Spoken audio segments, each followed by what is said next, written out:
Olá, a paz do Senhor, que bênção, encerramento do nosso trimestre. Como aprendemos durante esses 3 meses, como o Espírito Santo falou conosco, falou com a igreja local. Acredito também que tenha falado com a sua vida. Vamos sair diferentes deste terceiro trimestre. Para você que está aqui pela primeira vez, sejam todos bem-vindos.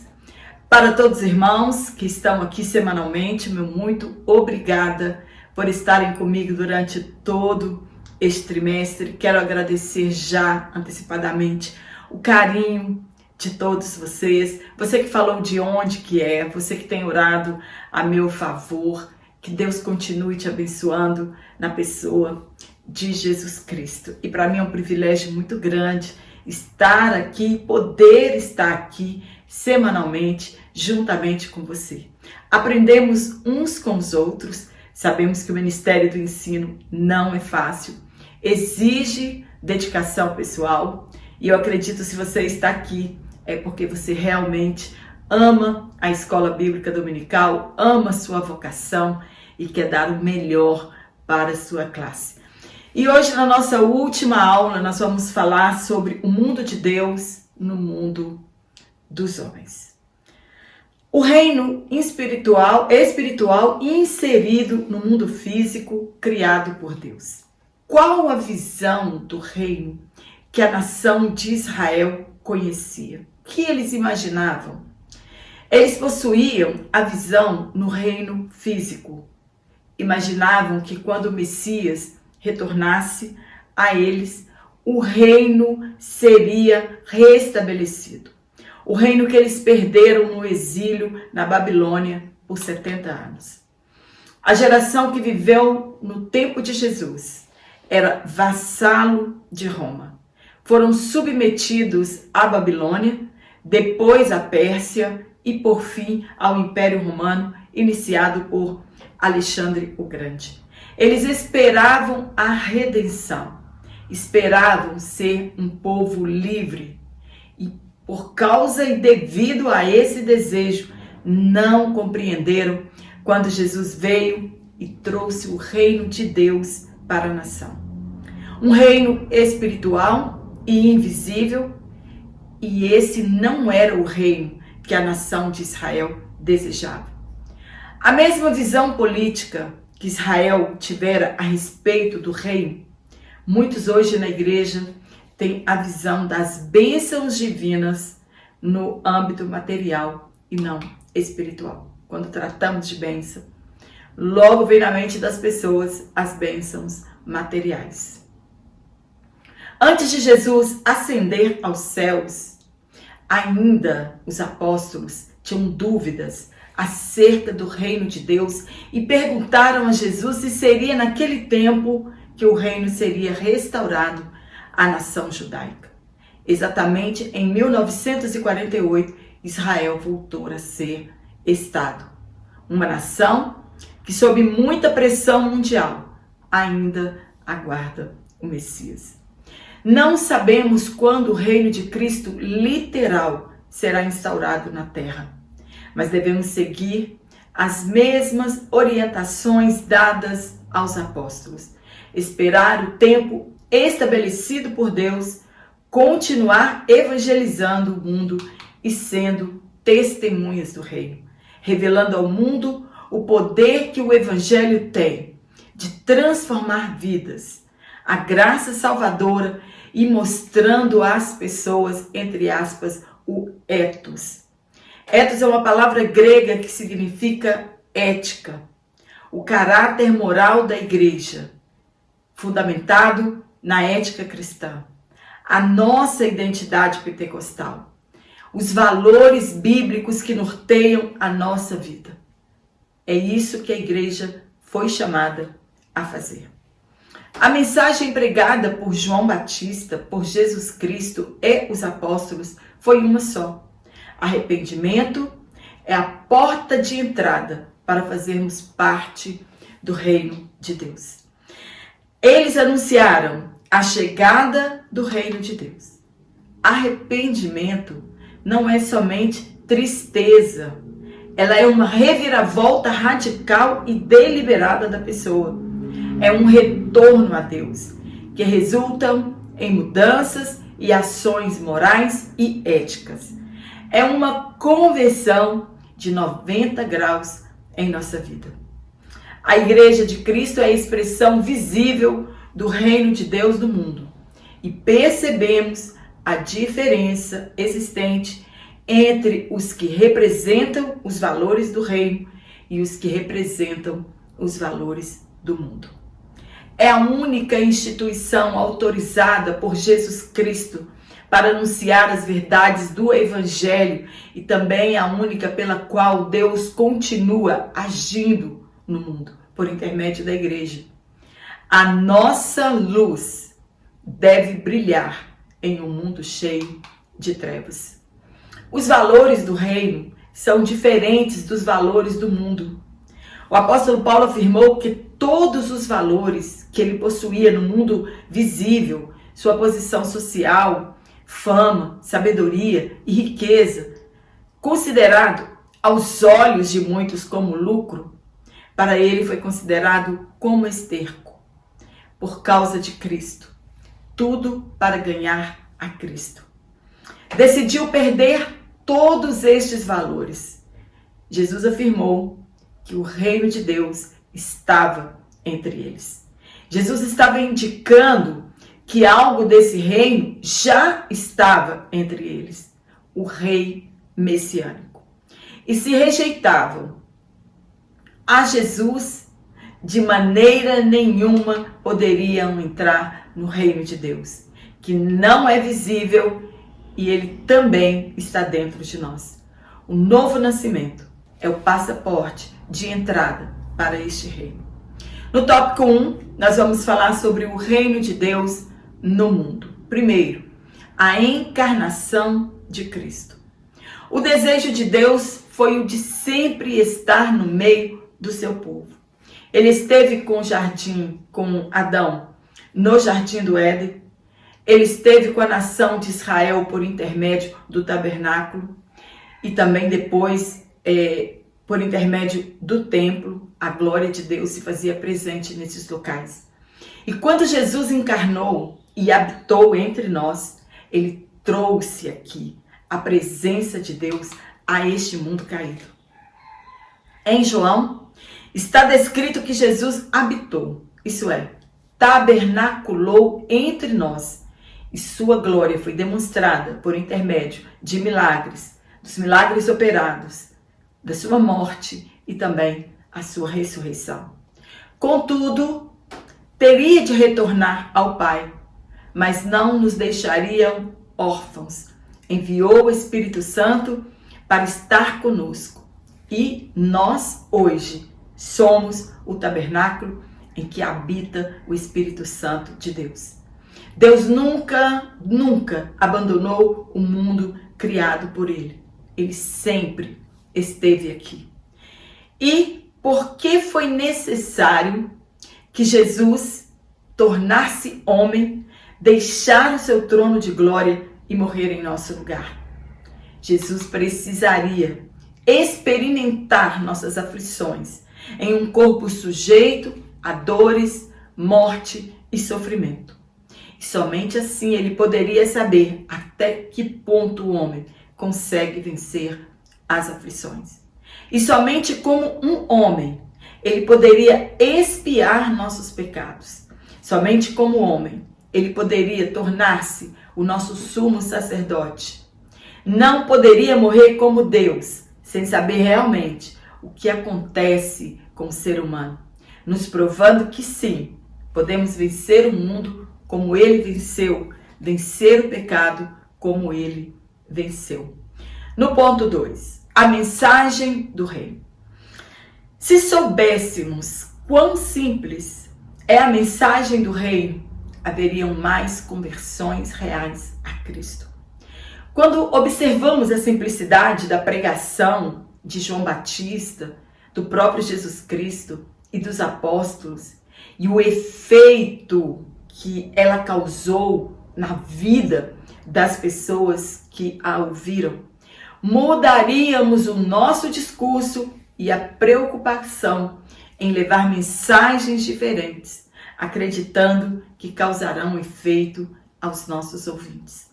O que mudou na atualidade é que tiramos o pecado e o arrependimento de nossos púlpitos e substituímos por mensagens egocêntricas e antropocêntricas.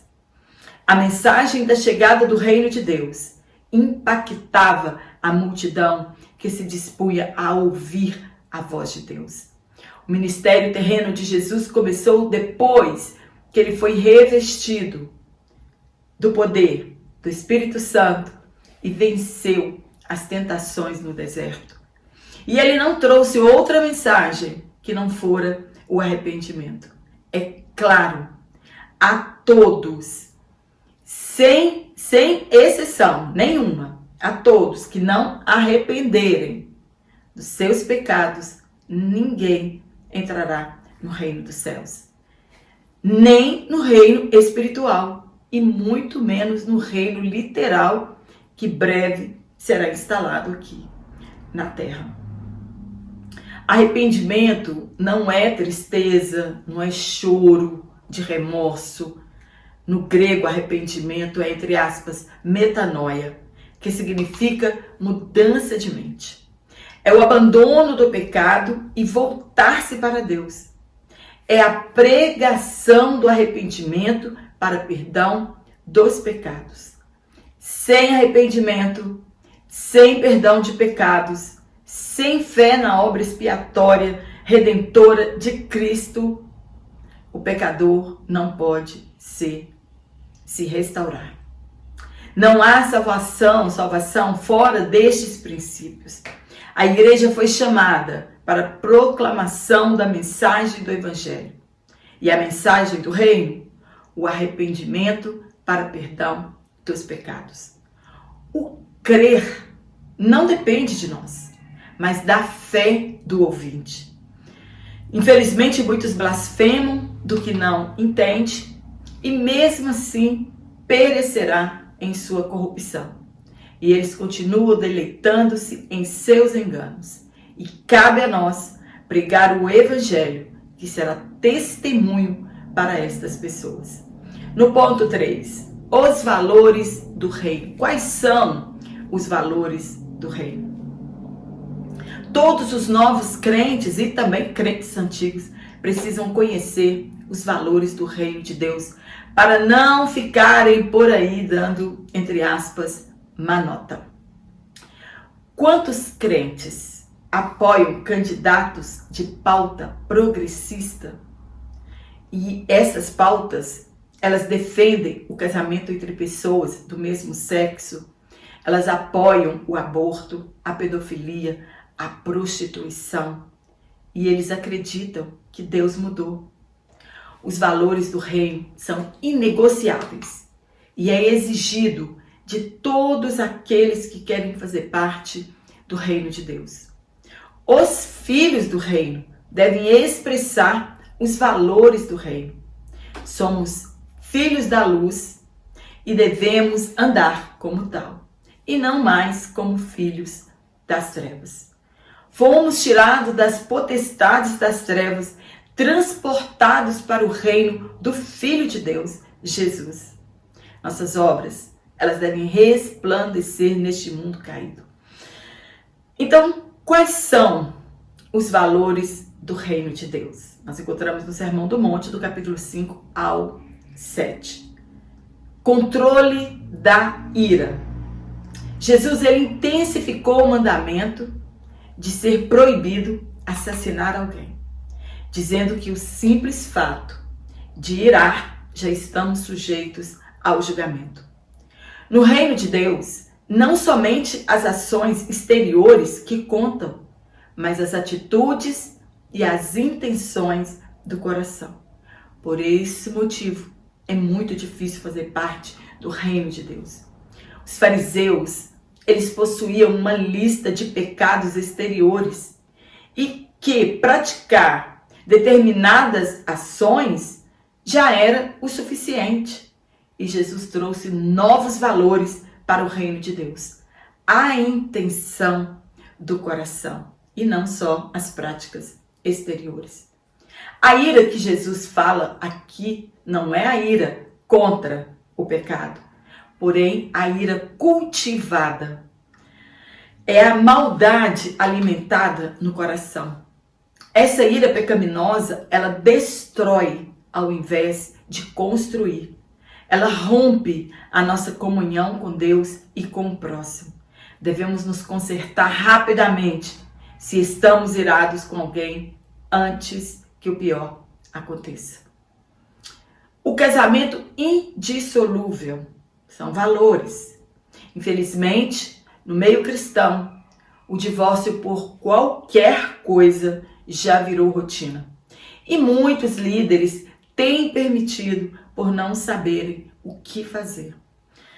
Jesus disse que somente a morte encerra um casamento, mas ele fez uma concessão para o divórcio quando houver imoralidade sexual.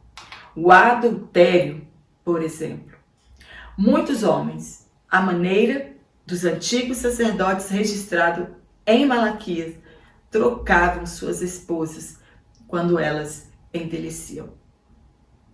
A honestidade no falar, isso é primordial. Infelizmente, a mentira está comum no meio cristão. As pessoas mentem sem nenhum temor, mesmo sabendo que o mentiroso é filho do diabo.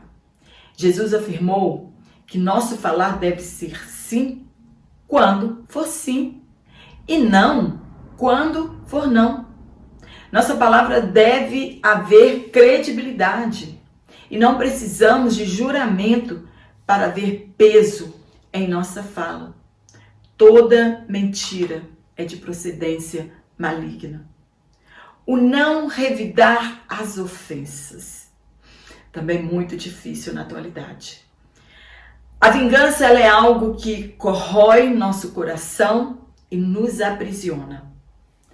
Não podemos ser como o mundo age, como o mundo é. O que se espera de um cristão é que ele creia que a vingança pertence a Deus. Você tem alguma questão com alguém? Apresente-a a Deus. Não precisamos desejar mal a ninguém ou revidar as ofensas. Tudo que a pessoa semear, isso colherá. Somente seremos perdoados se perdoarmos uns aos outros. A esmola, a oração e o jejum a partir de um coração sincero. Quem precisa ver as nossas boas obras é o Pai que está no céu. Ele conhece a sinceridade de nossas intenções e Ele nos recompensará. Ele é o Deus do secreto. Do mesmo modo, as nossas orações devem ser feitas no secreto, no quarto, de portas fechadas, sem vãs repetições, mas seguindo o modelo deixado por Jesus, a oração do Pai Nosso.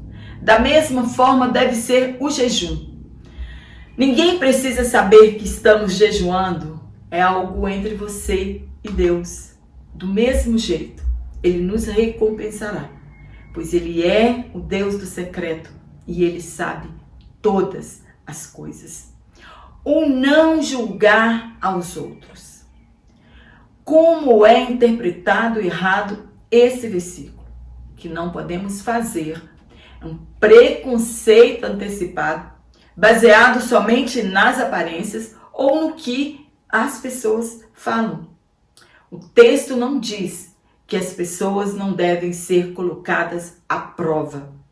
O que diz é que primeiro eu devo julgar minhas próprias ações e depois disso talvez eu possa ajudar alguém em suas fraquezas. Como saberemos se uma pessoa é um charlatão se não avaliarmos a sua conduta? Se é um cão, se não fizermos um julgamento correto do seu comportamento? O alerta sobre os dois caminhos. Jesus afirma haver um caminho estreito e outro espaçoso, que nos levam a destinos diferentes. Um nos levará à perdição e o outro nos levará à vida. Não fique buscando facilidades para servir a Cristo. O fim não será feliz. A advertência sobre os falsos profetas. Não são os dons espirituais que atestam ser uma pessoa espiritual ou cheia do Espírito Santo. A condição para julgarmos a espiritualidade de um profeta ou de quem quer que seja é o fruto que é produzido somente por uma vida cheia do Espírito Santo. E a exortação para a prática desses valores. Jesus, no Sermão do Monte, ele nos ensina os valores do reino e nos exorta a perseverarmos até o fim neles. Ouvir as palavras de Deus e praticá-las é como construir a nossa casa sobre a rocha. E o insensato que ouve a palavra e não a pratica é como aquele que construiu a sua casa sobre a areia. Qualquer vento de doutrina ou os problemas da vida o levará para longe de Deus. No sermão, Jesus nos chama para uma vida de perfeição, o que não é fácil. Exige renúncia pessoal e uma corrida para sermos perfeitos, como é o nosso Pai Celestial. Não é fácil. Estamos com os olhos neste mundo material e preocupados com as coisas desta vida. Jesus nos assegurou que se buscarmos o reino de Deus e a sua justiça, as demais coisas nos será acrescentada. Jesus não falou de riqueza, e sim de nossas necessidades diárias. E é o nosso viver diário que expressam esses valores. No tópico 2, nós vamos falar sobre as bênçãos de uma vida no reino. Ponto 1. Remissão dos pecados. Vou deixar aqui o link do meu WhatsApp, também o link do meu Instagram, se você quiser me seguir em minhas redes sociais. E aqui no link da descrição desta aula, você entra em contato diretamente comigo se você quiser adquirir esse PDF, exatamente como eu falo aqui. Quando nos arrependemos de nossos pecados, a primeira bênção que recebemos é o perdão deles. Recebemos o Espírito Santo, que é o nosso penhor, a garantia que iremos para o Pai. Recebemos a bênção do novo nascimento, da regeneração, da santificação e da justificação. Recebemos a liberdade, pois antes éramos escravos do diabo e do pecado. Tínhamos, como os judeus e gregos, uma visão legalista antes do Evangelho do Reino. Não havia salvação para a humanidade, pois a lei, ela não salvava, apenas apontava o pecado e o cobria. Na plenitude dos tempos, Deus enviou Jesus Cristo, seu Filho, para a remissão dos pecados. Por um homem, entrou o pecado no mundo e pelo pecado a morte. Uma só ofensa veio o juízo de Deus, mas um só ato de justiça veio a graça a todos. Pela desobediência de um, muitos foram feitos pecadores. E pela obediência de um, muitos serão justos.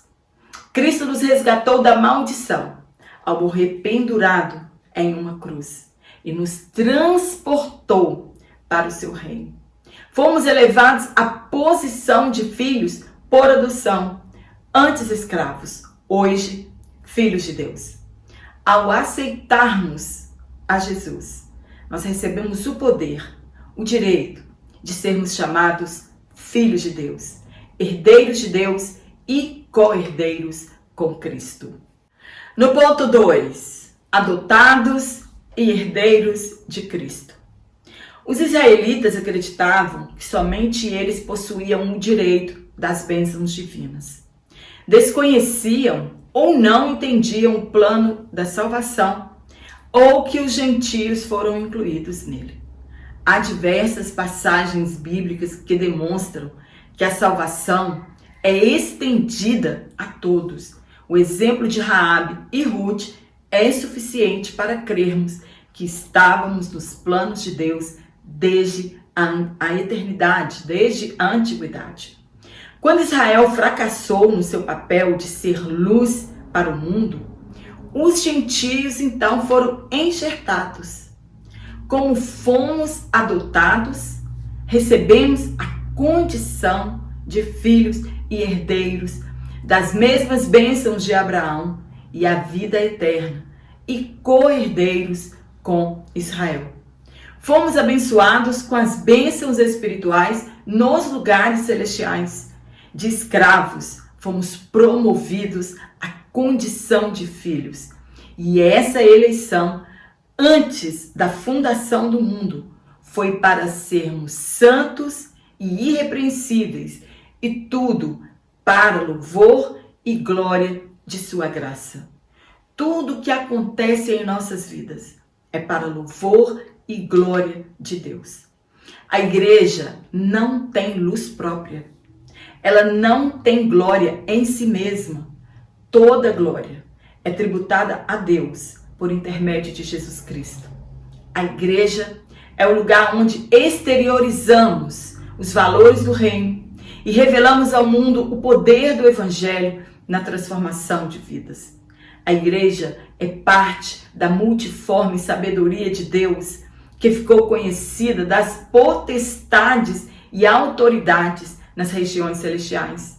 A igreja, ela pegou toda a potestade de surpresa, pois ela era um mistério oculto em Cristo. Terceiro tópico, os males de uma vida no mundo. Engraçado, quando as pessoas olham para nós e afirmam que não temos liberdade, que a nossa vida é sem graça e não aproveitamos a vida. Quando, na verdade, nós somos os livres. Temos liberdade de pecar ou não pecar, de obedecer ou não obedecer, de ceder ou não ceder às tentações. Enquanto o mundo é escravizado pelo diabo, pelo pecado e pelas paixões mundanas. O escravo, ele não tem poder de dizer o que fazer ou não fazer. Somente em Cristo alcançamos a liberdade. O laço quebrou e nós escapamos. No primeiro ponto, a escravidão do pecado. Sabe, o que tenho muita pena é que quando eu vejo pessoas escravizadas pelo vício e não conseguem mais sair, mesmo que tentem. Quantas pessoas são internadas em clínicas de recuperação e elas saem do mesmo jeito que entraram? Quantas pessoas lutam contra o adultério e não conseguem sair? A certeza que temos é que somente Jesus Cristo tem o poder de nos libertar, desde que pela fé aceitemos o seu sacrifício vicário. Tudo aquilo que nos controla se torna nosso Senhor. Quem comete pecado é servo do pecado. Se Jesus nos libertar, verdadeiramente somos livres. E aquelas pessoas que convertem e depois voltam ao mesmo pecado, não foram libertas de fato. Todos aqueles que pertencem ao diabo são incapazes de ouvir a voz do Espírito Santo, porque o pecado tumultua a audição espiritual da pessoa. Já ouviu alguém dizer, entre aspas, paro de beber quando quiser, ou paro de me drogar, ou paro de me prostituir quando quiser? São arrogantes e não reconhecem a necessidade de buscar socorro em Jesus. Quando somos servos do pecado, somos subjugados à desonestidade, às injustiças, à glutonaria, ao álcool, à nicotina, drogas ilícitas e outras coisas. Infelizmente, tem pessoas que passam pelas águas com todos esses pecados ainda em sua vida. E é claro que o fim será desastroso. Não podemos deixar que pessoas não libertas façam uma confissão pública dos que ainda não foram libertas, das coisas que ainda não foram libertos. Muitos crentes nas igrejas estão a caminho da condenação eterna se não confessarem e deixarem seus pecados de estimação. No ponto 2, filhos da ira e a condenação eterna. O desejo de Deus é que todos sejam salvos. Porém, as Escrituras também afirmam que os homens foram escravizados por seus desejos e pensamentos da carne e, portanto, são, entre aspas, por natureza, filhos da ira. O pecado é inerente no homem, cuja inclinação é satisfazer os desejos da carne. A inclinação da carne é a avareza, impureza, a idolatria e outros resultam na ira de Deus sobre os filhos da desobediência. Quem não crê em Jesus Cristo e na sua obra expiatória já está condenado. A salvação é ofertada a todos, mas somente os que perseverarem até o fim serão salvos. A Escritura ela não diz aquele que foi 20, 30, 40, 50 ou 60 anos de crente vai ser salvo, mas somente os que perseverarem até o fim. Haja o que houver, vamos nos manter fiéis até aquele grande dia. Amém? Espero ter te ajudado com este trimestre, espero ter te ajudado durante todo este trimestre, ter te ajudado com esta aula de hoje e também com todo este trimestre. Aprendemos bastante, confesso que eu aprendo muito quando estou estudando para montar a minha aula, para apresentar aqui para os professores que buscam subsídios nas redes sociais. E como eu disse na última aula, esse próximo trimestre eu vou tirar uns dias de folga em novembro, se Deus quiser. E, portanto, eu não quero vender o PDF trimestral para não deixar os irmãos prejudicados com 2 ou 3 aulas que provavelmente eu não irei publicar. Se eu conseguir gravar antecipadamente, com certeza, para mim vai ser uma grande satisfação trazer um conteúdo aqui para os irmãos simples, mas de grande proveito para os irmãos. Mas se não, ficam aqui as minhas desculpas, né, por isso, mas realmente eu preciso dar uma descansada. Eu quero mandar um abraço para os irmãos que me pediram, a irmã Sueli de Almeida, em Vila Velha, no Espírito Santo, irmã Edileuza Silva, o irmão Manuel Alberto, em Bom Jesus, no Tocantins, no Pará, nossa irmã Raquel Monteiro, em Dourados, no Mato Grosso do Sul, irmã Francisca Lopes, em Santo Antônio dos Lopes, no Maranhão. E também para os irmãos que falaram de onde estão assistindo a minha aula, muito obrigada pelo carinho, são tantos irmãos, tantas cidades, né?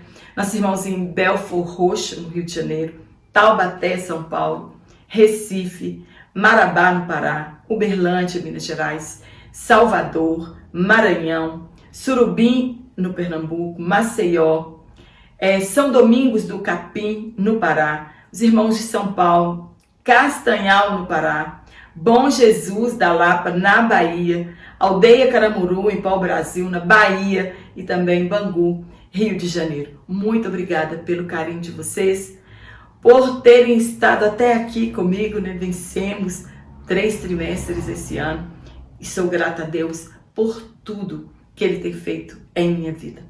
Forte abraço para você e eu te aguardo aqui na nossa primeira lição do próximo trimestre, que também será uma bênção. Falaremos sobre missões e isso é muito importante para as nossas vidas. Te espero lá, então.